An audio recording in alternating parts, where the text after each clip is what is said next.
Irmãos e irmãs, graça e paz. Nós estamos começando o nosso segundo estudo sobre o livro de Isaías. E só lembrando aos irmãos, nós estamos naquilo que é chamado o primeiro volume, com o título de Repreensão e Promessa, que vai do capítulo 1 até o capítulo 6, inclusive.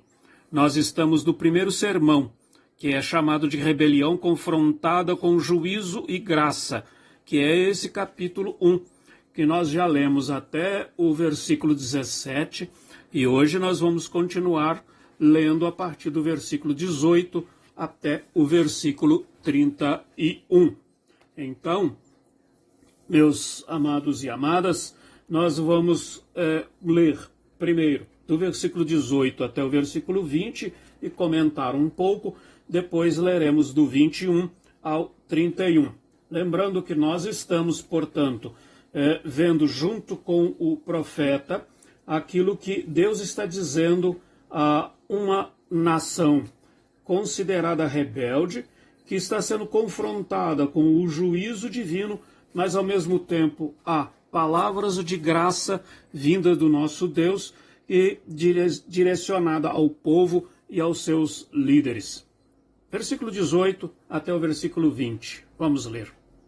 Vinde, pois, e arrazoemos, diz o Senhor. Ainda que os vossos pecados sejam como a escarlata, eles se tornarão brancos como a neve. Ainda que sejam vermelhos como o carmesim, se tornarão como a lã. Se quiserdes e me ouvirdes, comereis o melhor desta terra. Mas, se recusardes e fordes rebeldes, sereis devorados à espada, porque a boca do Senhor o disse. Vinde, pois, e arrazoemos, é uma expressão jurídica, vamos dizer assim. É um convite para que se argumente, e o Senhor quer que esse argumento seja colocado na sua presença. Só que o argumento apresentado aqui é o argumento do Senhor. Portanto, o que o Senhor está dizendo ao povo, aos seus líderes, é que não importa o tamanho, a profundidade, as dimensões, quaisquer que sejam, do pecado. Não há pecado que não possa ser perdoado. Não há situação de corrupção, não há situação de envolvimento com o mal que não possa ser recuperada. Portanto, é possível a santidade, porque só o Senhor pode purificar, só o Senhor pode limpar o mais profundo do coração humano. E o Senhor o faz. Mas o Senhor o faz porque Ele é bom. O Senhor o faz porque Ele é gracioso. O Senhor o faz porque Ele ama aqueles e aquelas que se colocam diante dEle. Por isso é que Ele convida para que venham. Vinde, pois, e arrazoemos. É preciso ir ao Senhor. Primeiro é preciso ir ao Senhor. Se não há esse movimento, essa resposta humana, não há como purificar-se, purificar as pessoas, purificar o coração das pessoas através da ação do Espírito de Deus na vida daquele e daquela que pretende servir ao Senhor. Portanto, se queremos que o Senhor haja na nossa vida, o primeiro passo é ir a Ele. Portanto, esse é o convite. Venham, vamos arrazoar, vamos discutir, vamos argumentar, diz o Senhor. E o Senhor começa o seu argumento dizendo que Ele é capaz de purificar dos pecados mais terríveis na vida das pessoas. Segundo, se quiserdes e me ouvirdes, comereis o melhor desta terra. Mas se não quiser, vão sofrer as consequências. Portanto, é livre. É o livre-arbítrio. Portanto, não é uma questão já posta e já predeterminada. O que está posto e predeterminado é a vontade do Senhor de purificar. É a vontade do Senhor de perdoar. Mas é preciso, primeiro, que as pessoas vão ao Senhor. E segundo, é preciso que essas pessoas ouçam a voz do Senhor e tenham a vontade, o desejo de ter a sua vida transformada, ter os seus pecados perdoados, portanto, vida transformadas. Mas também é possível recusar. Portanto, as pessoas podem recusar, podem dizer ao Senhor que elas não querem e sofrerem, portanto, as consequências que são aquilo que o Senhor está dizendo, que o Senhor está falando. Portanto, aqueles que forem rebeldes, aqueles que se recusarem a se aproximar do Senhor, a ouvir a sua palavra e a se dispor a serem purificados por Ele, esses vão ser devorados pelas consequências do próprio pecado.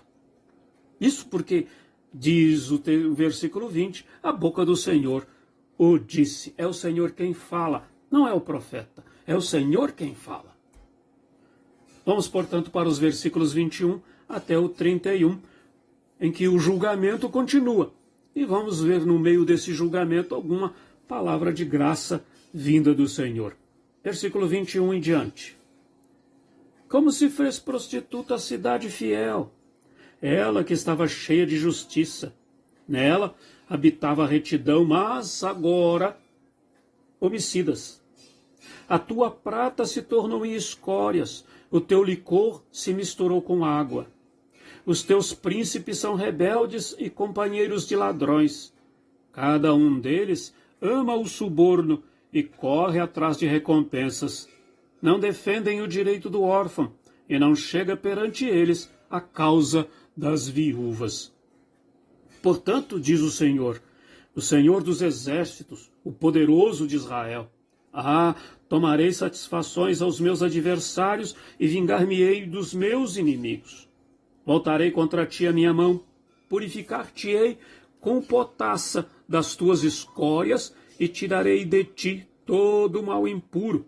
Restituir-te-ei os teus juízes, como eram antigamente, os teus conselheiros, como no princípio, pois te chamarão cidade de justiça, cidade fiel. Sião será redimida pelo direito e os que se arrependem pela justiça.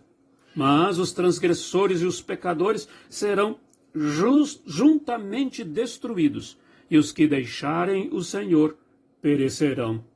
Porque vos envergonhareis dos carvalhos que cobiçastes, e sereis confundidos por causa dos jardins que escolhestes. Porque sereis como carvalho, cujas folhas murcham, e como a floresta que não tem água. O forte se tornará em estopa, e a sua obra em faísca. Ambos arderão juntamente, e não haverá quem os apague. Até aqui é o versículo 31, que fecha este capítulo. O tom da palavra de Deus continua sendo o mesmo. Coloca diante do povo e dos seus líderes os seus pecados. E começa dizendo que a cidade é como se fosse uma prostituta, não é uma cidade fiel. Ela vai atrás de ídolos, vai atrás de outros deuses. Por isso, lá no final deste trecho, que é o final do capítulo 1, diz que eles vão atrás de carvalhos, vão servir lá os carvalhos, são os altos, né, com postes ídolos construídos com imagem dos deuses, para serem adorados, para serem servidos, como se isso fosse beneficiá-los. Quando o Senhor diz, se ouvirdes, né, se me ouvirdes, comereis o melhor da terra, é porque eles estavam ouvindo os deuses, os sacerdotes, aqueles que serviam aos deuses, como se esses deuses fossem capazes de fazer a terra produzir, que fossem capazes de controlar o tempo, controlar a chuva, controlar o sol, coisa que eram terrivelmente enganosas, porque na verdade o Senhor é que criou, o Senhor é que governa, é o Senhor quem administra o universo, e não deuses, e não espíritos, e não outras criaturas quaisquer que sejam elas. Portanto, aqui de novo é a questão do julgamento. Esse julgamento é para a purificação da cidade, é para a purificação do povo, é para a purificação da sua liderança. Mas é preciso, de novo, que aqueles que se prontificam a servir ao Senhor se arrependam. Mas os transgressores, os pecadores, serão destruídos. Os que deixarem o Senhor perecerão. Ao mesmo tempo em que o Senhor também vem com a sua palavra de graça para dizer que, ao mesmo tempo em que Ele julga, ao mesmo tempo em que Ele estabelece a sua justiça, essa justiça está permeada pela graça. Porque Ele diz ao mesmo tempo que a cidade, que é Sião, que é Jerusalém, será redimida pelo direito, e os que se arrependem serão redimidos pela justiça divina. O direito aqui é o direito divino que o Senhor estabelece. E ao mesmo tempo diz que irá restituir aquilo como era dantes, como era com juízes, com conselheiros que estabeleceram a justiça, e a cidade será chamada de cidade fiel. Essa vontade do Senhor é a vontade final do Senhor, que é a de fazer com que pecadores se arrependam, estabelecer a sua graça, restituir a paz, restituir a justiça na vida daqueles e daquelas que querem servi-lo. Essa é a palavra do Senhor. Portanto, é a última palavra do Senhor.